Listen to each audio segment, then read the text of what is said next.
Welcome to today's session. I'm Kate James and I've teamed up with Medibank to help you prioritise your health and well-being while we're all spending more time at home. Today's session is going to focus on healthy habits for emotional well-being. But before we get into the session, I thought it might be useful for us to just take a moment to think about how your emotional well-being is at the moment. It's actually pretty normal for you to feel a little less balanced than what you'd normally feel. What I've heard from clients and what I've seen from my own loved ones and friends and family, and also what I've experienced even in my own life, is that my emotions are a little more up and down than they'd normally be. So you might find that there's a bit more anxiety, there might be some frustration or irritability, maybe you feel a bit flat. Maybe you notice that you're being a little less tolerant or patient with your loved ones, a little bit more irritable. Anything that you're experiencing at the moment is, I would imagine, pretty normal.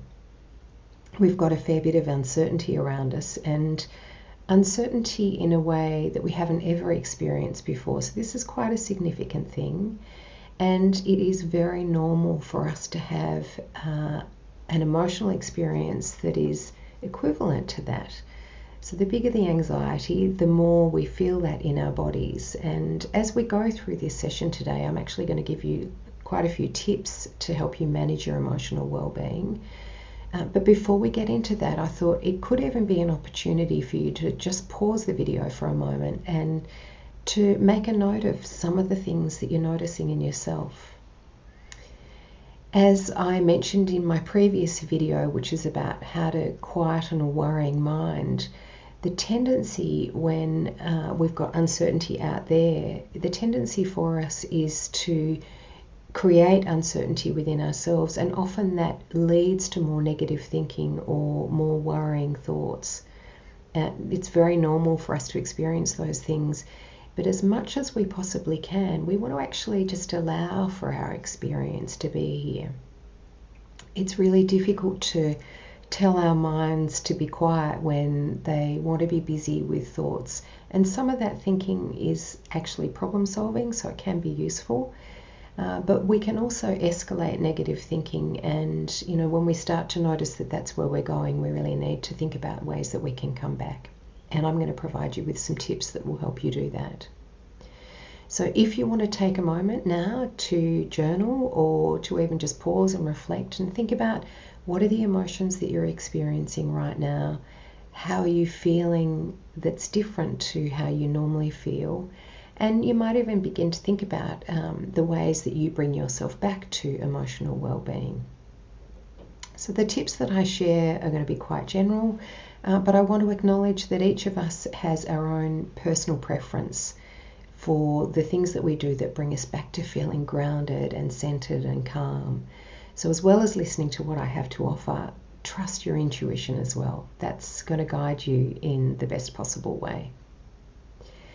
So the first of the tips is a really practical one, and it's about creating some kind of structure or routine, or if you like, ritual to your days. This doesn't need to be rigid, and you might decide that you actually only want routine for 5 of the 7 days, for example. And it can be quite loose. It doesn't need to be that every hour of your day is documented in a set way.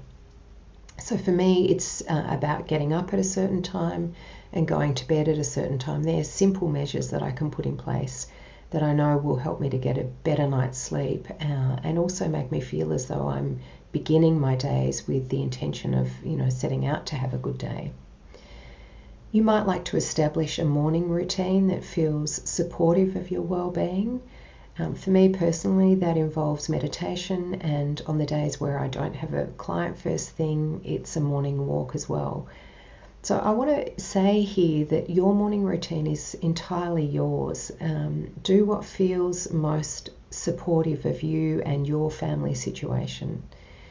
If you have little kids at home, particularly toddler-age children, it can be hard to prioritise yourself when they're not necessarily going to be patient enough to understand that your needs are going to be ahead of theirs. So it might be that a preferable way to start your day with little kids is to actually give them some time first. And it's quite miraculous actually what happens when you give young children half an hour or so of your dedicated time. Often you find that the rest of the day pans out, or certainly the morning part, because they'll probably need that again later in the day, pans out a little bit better. So think about your morning routine, whatever's going to work best for you and your family and your changed circumstances. So it might not be the routine that you would normally have in place when you're out there in the world. So really just tune in and think about what you need, and you'll find that there are some great videos on the Live Better at Home hub that will help you with your physical activity, but also your emotional well-being as well. Some meditations there by the lovely Emily Toner. So as you think about your daily routine, we've started with the morning routine. It might be that you also want to think about setting some time frames around when you'd like to get some work done, if you're able to do that at home at the moment, particularly if you've got young family around, and be realistic about that. I find that it's helpful to chunk tasks together. So for example, do a group of emails and then make a group of phone calls. And that's easier to negotiate when you're sharing your space with others. You might also want to set some intentions around your eating habits. And I'm saying intentions here rather than being really rigid about a meal plan. By all means, meal plan. I mean, it's certainly a good way to prepare for your week, to do a meal plan and to shop to that. But we don't want to get too strict about this. And we also want to acknowledge that now is the kind of time when we're spending more time at home and we're experiencing difficult emotions. It's the time when we're going to turn to things that offer us comfort, and food is one of those things. So it's actually okay to do that, but we just want to create, remember, we're coming back to the idea of balance. So we want to create some boundaries where we can, without getting too fixated on, I must only eat healthy meals and not allow myself some of life's pleasures. And food certainly is that. You might also find that it's helpful to be a little more mindful of staying well hydrated, and also to manage caffeine intake and probably even alcohol intake. It can be tempting, I think, right at the moment to have a glass of wine every day, but it may not be the best thing for your sleep or your emotional well-being. So set yourself up by creating a little bit of structure in your days and a few ideas around how you'd like to be living your life, and maybe be flexible about that so it's 5 days out of 7, not the whole week. You might also want to think about some activities that you can include in your days that really help you to come back to feeling connected to yourself, things that energize you and fill you, and they might be creative pursuits, for example, or, as I've spoken about, maybe meditation or yoga. It could be just spending a little more time out in nature if you're somewhere that you can actually get outside still. Or, as I've said, doing exercise that feels like it's restorative rather than feeling like it's a should. And on that note, we really want to start to think about how we're interacting with the intentions that we set for ourselves. So if we come from this place of feeling that these are the things that I should be doing, this is the way my day should play out or my week should play out, there's less self-care, and we're more inclined to move into self-criticism, particularly when we don't get those things done. So we're really trying to think about, at this point in time, more than ever, we're really trying to think about, what do I need to be best taking care of myself? What are the things that I need to include in my days to really be nurturing myself, to be taking care of my physical well-being, but also my emotional well-being, and maybe the emotional well-being of the people around you as well. So that might mean that you're setting yourself lower expectations, not higher, and really being realistic about what can be managed in this time. So I want to move on to talk about the fact that what often happens when we notice that our minds get a little caught up in negative thinking, and some of that anxiety and worry that I was talking about earlier, what can happen is that our negative thoughts can lead us into behaviours that are designed to numb or soothe those negative thoughts. So while it can be nice to look to some comforting food, we can overuse that comfort.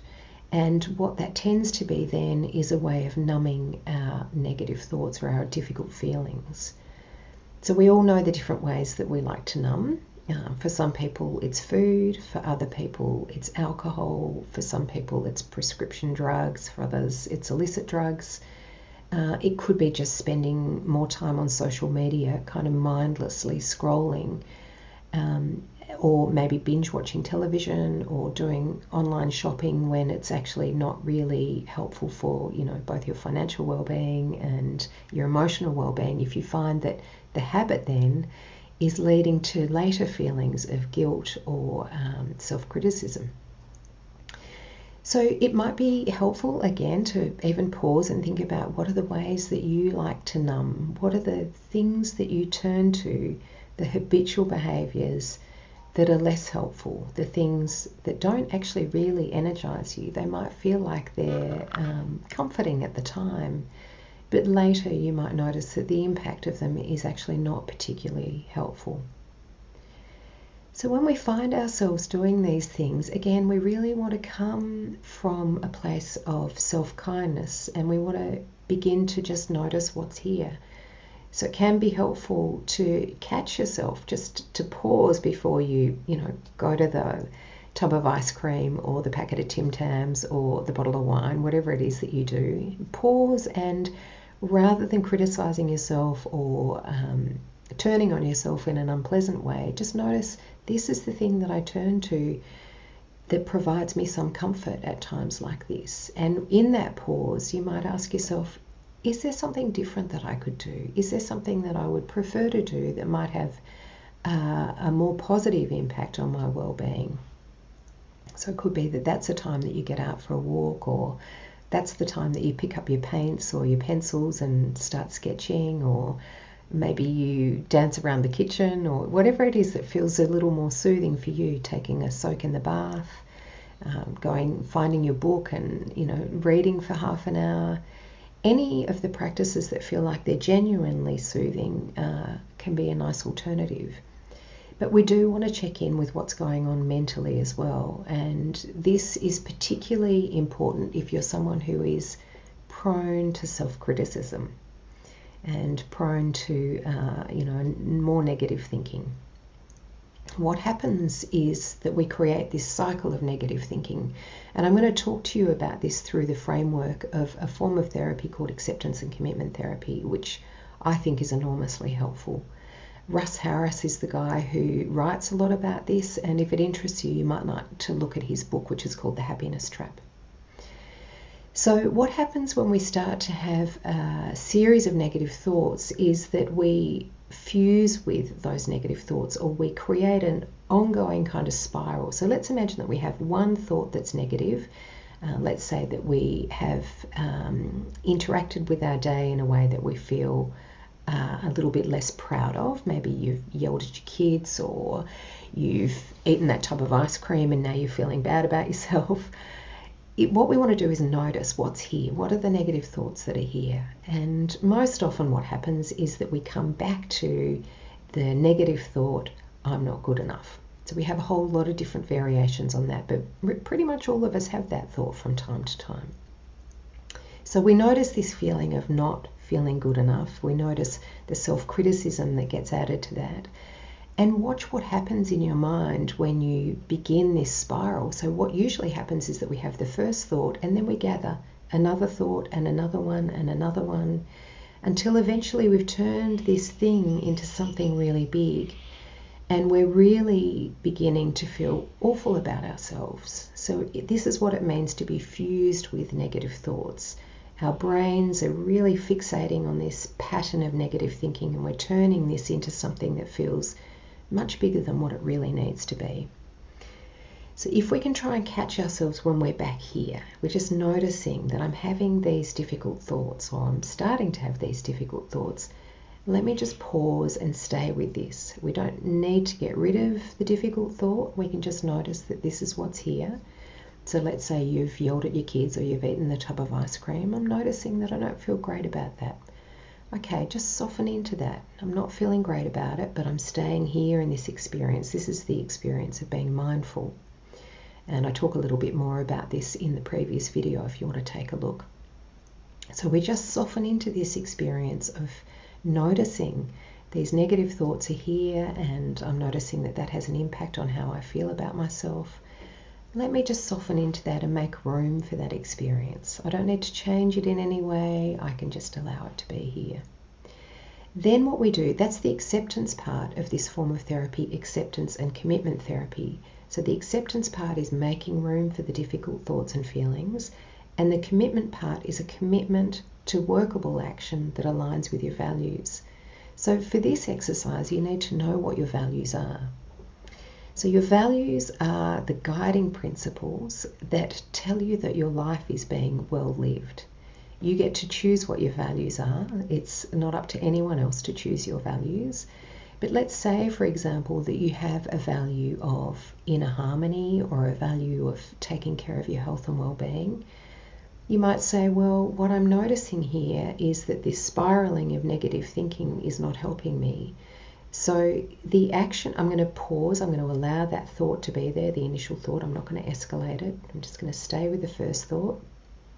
And the action that I take that aligns with my values is that I choose to do something that actually really nurtures me and makes me feel as though I'm genuinely taking care of my well-being. So we take one tiny action step. One tiny action step can be whatever you choose. It might be that you decide that you're going to get outside and go for a walk, that you're going to do one of those things that I spoke about earlier that feel a little more nurturing and positive. Or it might be that the action step you want to take is to reach out and get some support with some of the difficult feelings that you're having at this point in time.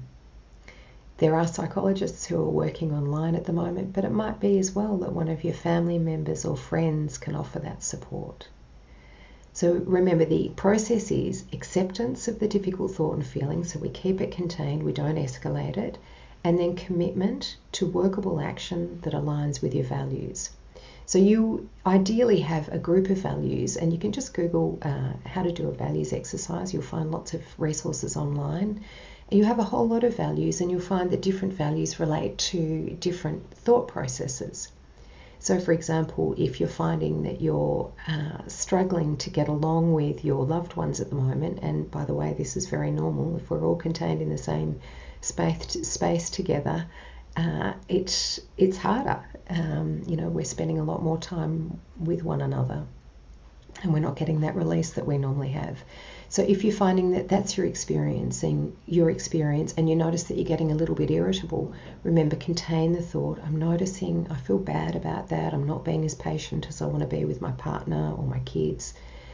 And then we choose one action step. So in this case, the action step might be as simple as remember thinking about your values. So in this case, our value might be family happiness or connection with my loved ones. And the action step then might be to go back and say, look, I'm sorry that I yelled at you. I'm feeling a bit irritable at the moment, and I'm finding it harder to contain my emotions. Just as simple as that. So I hope that that process helps you to contain those negative thoughts a little. The third step that I'm going to talk to you about is practicing self-compassion. So this is a 3-step process that has been documented by a wonderful researcher by the name of Kristen Neff. When we're practicing self-compassion, the first step in this process is that we start to practice some self-kindness as opposed to self-criticism. So when we notice our habits are getting into that territory that they're not really supportive of our well-being, we usually have a tendency to start to criticize ourselves. So, if you've had that extra block of chocolate or those extra few glasses of wine, it might be that you turn on yourself and you start to tell yourself that you're not a good person and that you're not disciplined and all of those things that we say to ourselves. Tune into that language, because what you're going to find is that the way you talk to yourself is not the way that you would talk to a good friend. And invariably, it's actually not even the way that you talk to someone you didn't like. We can be really hard on ourselves, and it's only when we really begin to tune into this language that we start to realize just how hard we can be on ourselves. So we really want to just try to find that distinction between self-kindness and self-criticism, and notice when you're going into self-criticism that you have choice about the way that you talk to yourself, and it's much more helpful if you can offer yourself some of the kindness and compassion that you would offer to other people. The interesting thing about self-compassion is that when we are able to offer this kind of kindness to ourselves, what occurs is that we fill our own cup, and that then spills over, and we have that kindness to offer to others. If we come from a place of feeling empty in ourselves, not able to take care of our own needs, that's when we can actually feel more critical and more resentful in our relationships. So see this as a way of building yourself up in order for you to give to others. So that first step again is self-kindness as opposed to self-criticism. So really just checking in with the language that you're using and seeing if you can find that part of you that is able to voice some kindness rather than getting caught in that inner critic part. So the second of the tips in the self-compassion work is isolation versus shared experience. And this one's a really imperative tip and quite appropriate for this particular point in time. So we all know what isolation is, and we also know what the shared experience is, and I think we probably value that shared experience more than ever right now. When we think about this in relation to self-criticism or in relation to self-compassion, what we start to notice is that when we think that it's only me having this thought, it's only me having this struggle, we feel very alone, we feel very isolated. If we're able to recognize that just like you, someone else, maybe in your household, maybe in your street, in your neighborhood, in your town, in your country, in the whole world, and I can guarantee you this is pretty much the truth, someone else is having that experience right now. So it doesn't matter what your negative thinking is or the way that you criticize yourself, I can guarantee you someone else is having that same experience right now, and not just one person, probably literally millions of people around the world. When we recognize that shared experience, we feel less alone. And we also feel less defective in a way. You know, we feel that we're normal. These thoughts, these forms of self-criticism are a normal way of behaving. And, you know, for some of us, we're a little more sensitive than others. So it can be that for you, those thoughts are stronger than they might be for someone else. But still, again, there'll be someone else out there who's experiencing those thoughts exactly as deeply as you are. And there's some comfort in that. So the third of the areas with self-compassion is mindfulness versus over-identification. So this really goes back to what we were talking about in acceptance and commitment therapy. Mindfulness is noticing what's here. Over-identification is where it's as though we are plugging those negative thoughts into the PowerPoint so that they've got plenty of energy to grow them. So imagine it's a little bit like putting air into a balloon. We have the first thought and there's just a little bit of air in that balloon, but we have another thought and another thought and another thought. And that's right, that time all those years ago I did that thing that was embarrassing, and all of a sudden we've blown this balloon up into something really huge. That's what we call over-identification. It's where we're fused with that negative thinking or that self-criticism. So let's not blow any more air into the balloon. Let's just stay mindful. Let's just notice what's here. Let's make room for it. Breathe a little bit of space. So you might just take a couple of breaths into your body. You might feel your feet planted on the floor and come back to that self-kindness. So just like me, there are other people having these thoughts, and it makes sense that I would be having difficult thoughts at the moment or difficult experiences. So we're combining there self-kindness and the shared experience. So I hope those tips have been helpful today, and I want to thank you for joining me. If you're looking for extra tips and some practical ways to take better care of your health and well-being, remember to check out Medibank Live Better at Home. I look forward to seeing you again soon.